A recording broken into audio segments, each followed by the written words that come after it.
Hello friends, आज जो discuss कर रहे हैं that is what is domestic territory और व्हाट इज इकोनॉमिक टेरिटरी, और इंडिया के कॉन्टेक्स्ट में what is Indian territory.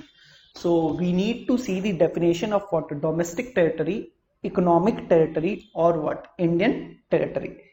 It's okay. तो आज के दिन एज एन इंडियन अगर आप कहीं पे भी मूव कर सकते हो फ्रीली, या अपने गुड्स एंड सर्विसेज को भी मूव करवा सकते हो फ्रीली, या आप अपने पैसे को भी क्या करवा सकते हो, मूव करवा सकते हो फ्रीली, तो वही आज के दिन आपके लिए क्या है, इंडियन टेरिटरी. तो एक इंडियन जहां जहां पे भी आराम से मूव कर सकता है, वो अपने गुड्स एंड सर्विसेज को मूव करवा सकता है या पैसे को मूव करवा सकता है, वही इन रियलिटी क्या होता है, इंडियन टेरिटरी. यहां पे थोड़ी कॉम्प्लिकेटेड वे से डिफाइन किया हुआ है, तो उसी अपने क्या बोला कॉम्प्लिकेटेड डेफिनेशन को देखना है. तो but I hope it's okay. So where you can move freely, goods and services of yours can move freely, और what your money can move freely, वही अपने लिए क्या है, एक इंडियन टेरिटरी है. अब देखिए, अपने जब इंडियन टेरिटरी की बात करते हैं तो अपने दिमाग में ये मैप आता है. देखिए ये मैप आएगा, तो इज दिस ओके. तो देखिए मैप का मैं क्या कर रहा हूं, लैंड डिफाइन कर रहा हूं. देखिए यही तो है ना, देखिए मैं ब्लैक से यूज कर रहा हूं, तो अपने लिए यही क्या है, अपने लिए यही क्या है, जो आज के दिन इंडिया यही तो है. तो जो भी अपने को लैंड नजर आ रहा है, अपने बेसिकली उसी को क्या मान लेते हैं, इंडिया मान लेते हैं. और ये जो ब्लैक लाइन ड्रॉ कर रहा हूं ना, इसको बेस लाइन बोलते हैं. इसको क्या बोलते हैं, बेस लाइन. तो मैंने लेफ्ट हैंड साइड में ड्रॉ कर लिया, वैसे ही अपना क्या राइट हैंड साइड में भी अपनी टेरिटरी या बेस लाइन देख लीजिए, यही है कि नहीं है.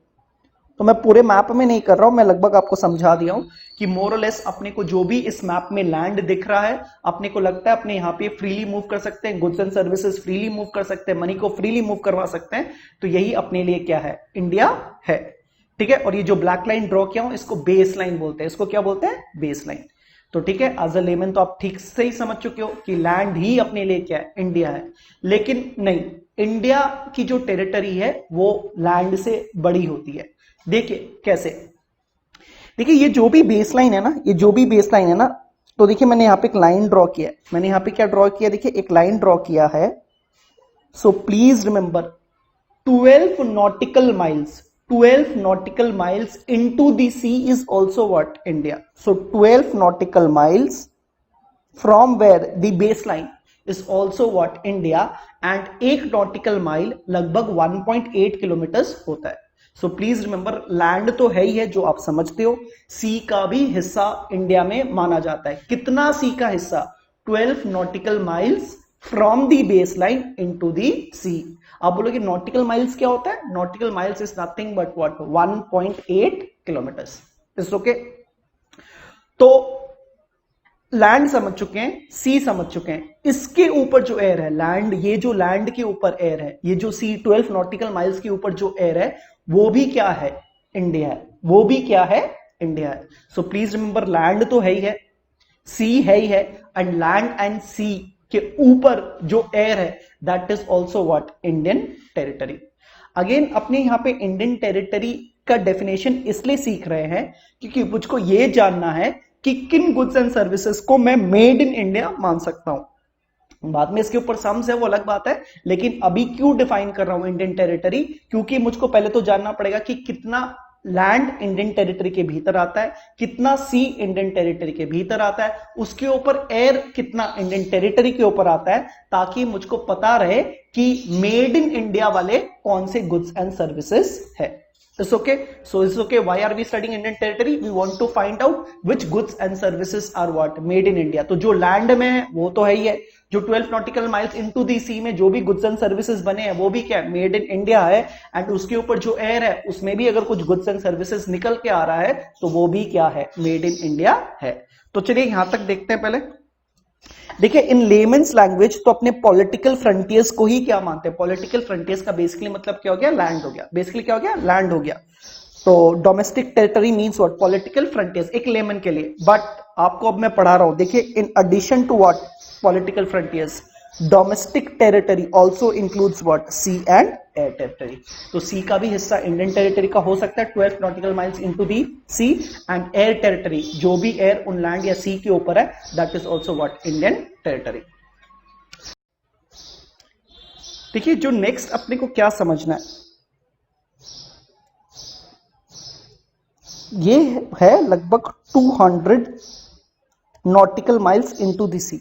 Please remember 12 nautical miles into the sea तो क्या है, इंडिया है। 200 नॉटिकल माइल्स, अगेन ये भी बेस लाइन से बोल रहा हूं, ये किससे बोल रहा हूं, बेस लाइन से। 200 nautical miles from where, base line. Again इसको बोलते हैं एक्सक्लूसिव इकोनॉमिक जोन। तो देख लीजिए 12 nautical miles from the base line तो इंडिया है। एक और अपना टॉपिक है यहां पे कि 200 nautical miles into the sea, 200 nautical miles into the sea again from where, base line. इसको एक और चीज बोलते हैं एक्सक्लूसिव इकोनॉमिक जोन। क्या बोलते हैं, एक्सक्लूसिव इकोनॉमिक जोन। और ये जो 200 नॉटिकल माइल्स के पार, ये देखिए जो मैं वो कर रहा हूं, जिगजैग कर रहा हूं, इसको बोलते हैं इंटरनेशनल वाटर्स। इसको क्या बोलते हैं, इंटरनेशनल वाटर्स। तो 12 नॉटिकल माइल्स के ऊपर भूल जाइए। अब मैं बोल रहा हूं बेस लाइन जो इंडिया है उसके 200 नॉटिकल माइल्स इनटू दी सी को एक्सक्लूसिव इकोनॉमिक जोन बोलते हैं। क्या बोलते हैं, एक्सक्लूसिव इकोनॉमिक जोन। एंड वो 200 किलोमीटर्स के पार को क्या बोलते हैं, इंटरनेशनल वाटर्स। तो अगेन होता क्या है कि ये जो इकोनॉमिक एक्सक्लूसिव इकोनॉमिक जोन है या जो इंटरनेशनल वाटर है, वहां पे भी अपने को कितनी बार राइट्स रहता है कि अपने वहां से ऑयल एक्सट्रैक्ट कर सकते हैं, नेचुरल गैस एक्सट्रैक्ट कर सकते हैं या फिशिंग एक्सट्रैक्ट कर सकते हैं। So please remember 200 nautical miles from the base line is what, exclusive economic zone. 200 kilometres के पार क्या होता है, इंटरनेशनल वाटर्स। कितनी बार क्या होता है कि इंडियन रेसिडेंट्स को, कितनी बार क्या होता है, इंडियन रेसिडेंट्स को कुछ राइट्स मिला हुआ रहता है कि इस economic exclusive zone, sorry exclusive economic zone में या इंटरनेशनल वाटर्स में we can extract oil, we can extract what, gas, और we can go for what, fishing. तो ये अपने को यूनाइटेड नेशंस राइट देके रखती है। तो ये जो भी एक्सट्रैक्शन ऑफ ऑयल हो रहा है, जो भी एक्सट्रैक्शन ऑफ गैस हो रहा है, जो भी ये फिशिंग हो रही है, अगेन ये made in India goods and services माना जाता है। तो देखिए इंपॉर्टेंट क्या, पॉइंट नंबर सी कर रहा हूं फिलहाल, फिशिंग वेसल्स। तो इससे अपने क्या करने वाले हैं, fishing. Oil and natural gas rigs, इससे अपने क्या करते हैं, ऑयल या गैस को क्या करते हैं, एक्सट्रैक्ट करते हैं। देखिए ये रहा, ये रहा, देखिए रिग कुछ ऐसा दिखता है जिससे अपने क्या करते हैं, ऑयल या गैस को क्या करते हैं। तो ये ऑयल रिग्स है, ये क्या ऑयल रिग्स है। कभी भी अगर आप क्रूज वगैरह में जाओगे तो आपको ये रिग्स वगैरह इनटू दी सी दिखेगी। तो देख लीजिए fishing vessels, oil and natural gas rigs operated by home. Again ये कौन ऑपरेट करेगा, इंडियन रेसिडेंट ऑपरेट करेगा इन इंटरनेशनल वाटर्स, और where they have what, exclusive rights. Exclusive rights किसको बोला जाता है, एक्सक्लूसिव इकोनॉमिक जोन को बोला जाता है। For example fishing boats operated by Indian fisherman in international waters of Indian ocean will be considered the part of what, domestic territory of India. तो again जहां जहां पे इकोनॉमिक, जहां जहां पे एक्सक्लूसिव इकोनॉमिक जोन में या इंटरनेशनल वाटर्स में आपको राइट्स दिया हुआ है to extract oil, to extract what, gas, और to go for what, fishing, उसको भी इंडियन टेरिटरी मानते हैं। एंड जो भी वहां पे गुड्स एंड सर्विसेज निकल के आएगा that will be again labelled as what, made in India. तो I hope my point A and my point C is okay. मैं पॉइंट सी को फाइनल टाइम रिपीट करके खत्म कर रहा हूं। तो अगेन देख लीजिए यहां पे 200 नॉटिकल माइल्स, अगेन ये कहां से स्टार्ट हो रहा है, बेस लाइन से स्टार्ट हो रहा है। 200 नॉटिकल माइल्स इनटू दी सी को क्या बोलते हैं, एक्सक्लूसिव इकोनॉमिक जोन। 200 के पार क्या बोलते हैं, इंटरनेशनल वाटर्स।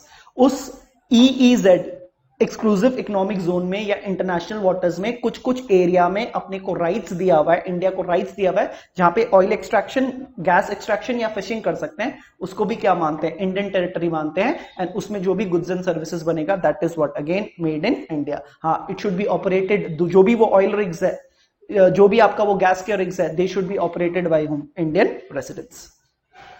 तो अपने क्या देख चुके हैं, इंडियन टेरिटरी का डेफिनेशन में land, sea, water and what, जहां पे ऑयल रिग्स की इजाजत है, गैस रिग्स की इजाजत है और जहां पे फिशिंग की इजाजत है वो भी क्या इंडियन टेरिटरी है।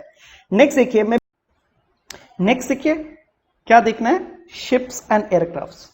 देखिए अपने यहां पे अब ये डिस्कस कर रहे हैं कि जो भी शिप्स, जो भी फ्लाइट्स अगर दो कंट्री के बीच में क्या कर रही है, ऑपरेट कर रही है, दो कंट्री के बीच में क्या कर रही है, ऑपरेट कर रही है, तो उसमें जो भी गुड्स एंड सर्विसेज बनेगा वो किसकी प्रॉपर्टी मानी जाएगी, या वो मेड इन इंडिया कहलाएगा या मेड इन फॉरेन कंट्री कहलाएगा। So again any ships, any flights which is operating from India and toward some other country, तो कितने कंट्रीज इन्वॉल्व हो गए, दो कंट्रीज इन्वॉल्व हो गए। तो जो भी फ्लाइट्स, जो भी आपके शिप्स में गुड्स एंड सर्विसेज बन रही है वो इधर मेड इन इंडिया कहलाएगा या मेड इन फॉरेन कंट्री कहलाएगा। उसी के ऊपर क्या है, डिस्कशन है, उसी के ऊपर क्या है, डिस्कशन है। तो देखिए अपने को ये देखना है कि उसकी ownership rights and operation rights किसके पास है। अपने को क्या देखना है, उन शिप्स की, उन फ्लाइट्स की ओनरशिप राइट्स या ऑपरेशन राइट्स किसके पास है। तो मेरा कहने का मतलब यह है कि वो शिप्स, वो फ्लाइट्स किन कंट्रीज के बीच में ट्रैवल कर रहे हैं या सेल कर रहे हैं उससे मतलब नहीं है। अगर उन शिप्स की, उन फ्लाइट्स की अगर ownership and operation rights is with an Indian resident, तो जो भी गुड्स एंड सर्विसेज उसमें बनेगा वो मेड इन इंडिया कहलाएगा। वो क्या कहलाएगा, मेड इन इंडिया।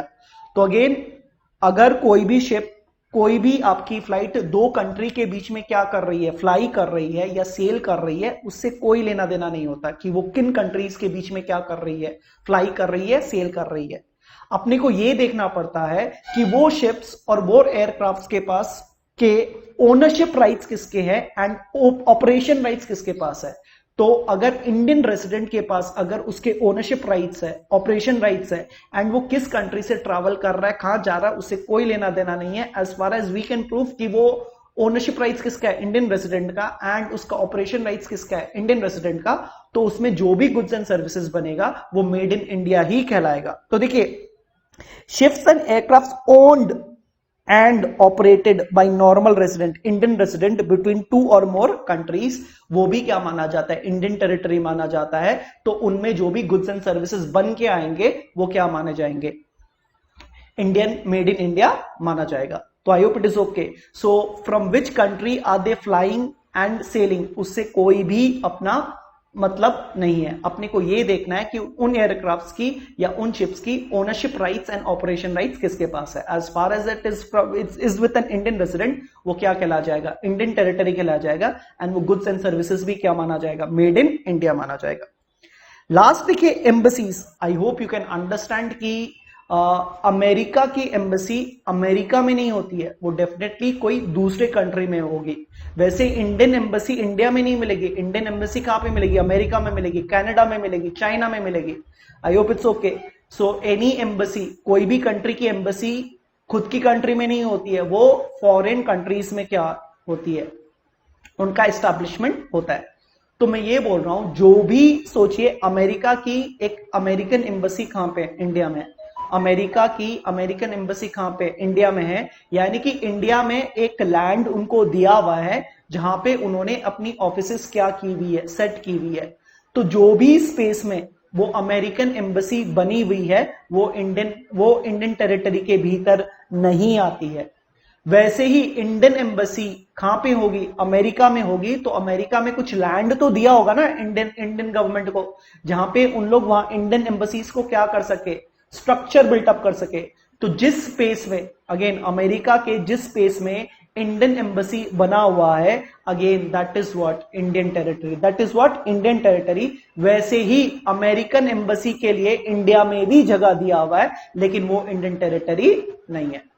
एक होती है एम्बेसी और एक होती है कॉन्सुलेट्स। कॉन्सुलेट्स, एम्बेसी होती है हेडक्वार्टर्स, एम्बेसीज क्या होती है, हेडक्वार्टर्स होता है। उन एम्बेसीज के छोटे छोटे ब्रांचेस भी फैले हुए रहते कंट्री में, उसको अपने क्या बोलते हैं, consulates. So embassy and consulates में वैसे कोई डिफरेंस नहीं है। So embassies and consulates located abroad is again what, तो Indian embassies, Indian consulates located abroad यानी कि अमेरिका में जो लोकेटेड है उसको क्या माना जाता है, इंडियन टेरिटरी। वैसे ही अमेरिकन एम्बसी अगर इंडिया में क्या है, स्ट्रक्चर बनाया हुआ है, तो वो क्या माना जाएगा, अमेरिका की टेरिटरी मानी जाएगी, वो इंडियन टेरिटरी नहीं मानी जाएगी। मोरओवर देखिए, military establishments of a country, military establishments of a country, I hope आपको पता है कि north Korea and south Korea में क्या है, झड़प है, कुछ उनके बीच में डिस्प्यूट्स है। तो क्या किया है अमेरिका ने ना, अपनी मिलिट्री ना साउथ कोरिया में उतार रखी है। तो जब अमेरिका अपनी मिलिट्री को साउथ कोरिया में उतारेगा तो डेफिनेटली उनको कोई जगह तो देनी पड़ेगी साउथ कोरिया को। तो साउथ कोरिया ने जो जगह अमेरिका को दी हुई है मिलिट्री एस्टैब्लिशमेंट के लिए, अगेन वो साउथ कोरिया की टेरिटरी नहीं मानी जाती, वो किसकी अगेन टेरिटरी मान ली जाती है, अमेरिका की टेरिटरी मान ली जाती है। तो वही बोल रहा है, कोई भी मिलिट्री एस्टैब्लिशमेंट, कोई भी अगर सोचिए, कोई भी सोचिए अफगानिस्तान में सोचिए इंडियन मिलिट्री को उतारना है, तो अफगानिस्तान उसको क्या देगी, इंडिया को क्या देगी, लैंड स्पेस देगी। तो जिस लैंड स्पेस में इंडियन मिलिट्री उतरेगी, जिस लैंड स्पेस में इंडियन मिलिट्री क्या करेगी, ऑपरेट करेगी, वो क्या मान लिया जाता है, इंडियन टेरिटरी मान लिया जाता है। वो क्या मान लिया जाता है, इंडियन टेरिटरी मान लिया जाता है।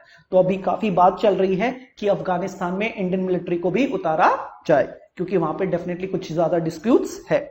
सो अगेन एम्बसीज, तो Indian embassy in what, America, Indian consulate in America, Indian military establishment in Afghanistan is again what, domestic territory, again it is what, domestic territory।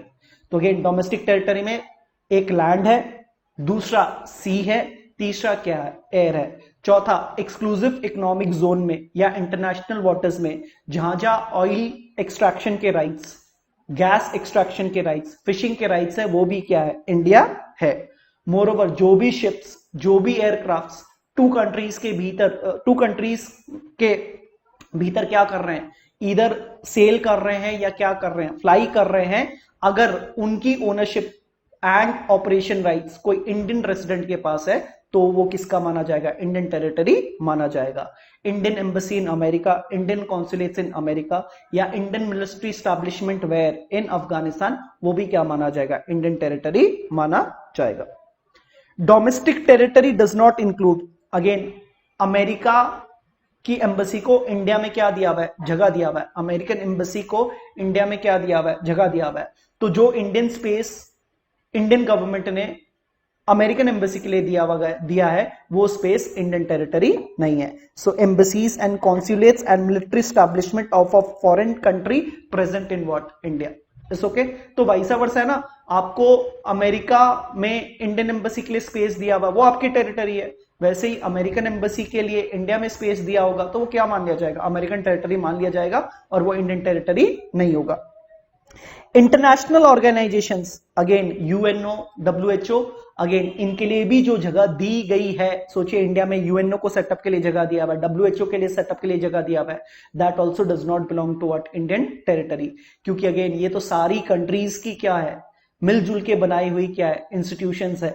तो ये जो जहां पे भी ये सेटअप है, वो पूरे वर्ल्ड की मानी जाती है, ना ही कोई पर्टिकुलर कंट्री की। तो अगेन इंडिया में डब्ल्यूएचओ की ऑफिस होगी, यूएन वगैरह की ऑफिस होगी, अगेन उसको इंडियन टेरिटरी नहीं बोलते हैं, इज ओके। तो international organisations like UNO, WHO located within the geographical boundaries of a country, ठीक है।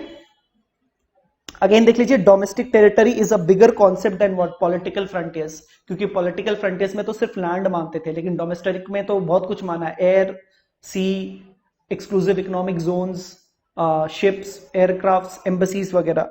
There must be a freedom of movement of people, goods and what, capital. Capital का मतलब basically मैं बोल रहा हूं money.